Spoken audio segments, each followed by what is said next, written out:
এই cake pudding বানাতে যেয়ে আমার যে কী পরিমাণের কষ্ট হয়েছে চলেন সেটাই আপনাদের সাথে শেয়ার করি। আসসালামু আলাইকুম এভরিওয়ান, তুরাইফার্স গ্যালারি থেকে সবাইকে স্বাগতম। আজকে আমি বানাবো কেক পুডিং। তার জন্য আমার প্রথমে লাগবে দুধ।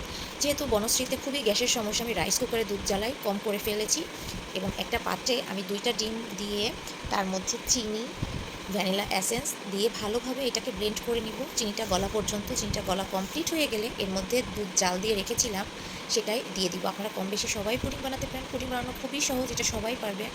এটাকে ভালোভাবে আবার ব্লেন্ড করে এক সাইডে আমি রেখে দিব এবং কেকের জন্য আমি এবার প্রস্তুতি করব। সরি, আমার ভুল হয়েছে, ক্যারামেলটা আমি তৈরি করব। ক্যারামেলটা তৈরি করার পরে আমি তারপরে কেক বানানোর জন্য রেডি করব। প্রথমে সাদা অংশটাকে ভালো করে ব্লেন্ড করে এটাকে ফোম করতে হবে এবং পরিমাণ মতন চিনি দিতে হবে।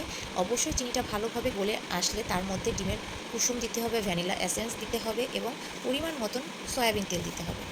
এবং এগুলো ভালোভাবে ব্লেন্ড করা হয়ে গেলে 1 কাপ ময়দা, 2 টেবিল চামচ বেকিং পাউডার, গুঁড়া দুধ এবং কোকো পাউডার দিয়ে ভালোভাবে চেলে আস্তে আস্তে করে এটা নাড়তে হবে যেন ফোমটা যেন ফেটে না যায়। এটা কমপ্লিট হয়ে গেছে। সব থেকে মজার বিষয় কি, করতে করতে আমার কারেন্ট চলে গিয়েছিল এবং কারেন্ট আসার অপেক্ষা করছিলাম যে কখন কারেন্ট আসে। মেয়ের সাথে গল্প করছিলাম এবং কারেন্ট আসার পরে এখন এক একভাবে এটাকে সেট করব। আমি খুব টেনশন করছিলাম যে যেহেতু ফার্স্ট টাইম কীভাবে বুঝতে পারছিলাম না। পাত্রটা আমার বেশ বড় নেওয়া হয়ে গিয়েছিল, এই জন্য একটু না বেশ খানিকটা কিন্তু আমার কষ্ট সহ্য করতে হয়েছে। কিন্তু ফাইনালি কিন্তু শেষ পর্যন্ত কিন্তু অবশ্যই ভিডিওটা দেখতে হবে, না দেখলে আপনারা বুঝবেন না। এটা করার পরে মনে হয়েছিল যে আমি মনে হয় টোটালি পারবো না, জিনিসটা নষ্ট হয়ে যাবে, কিন্তু না।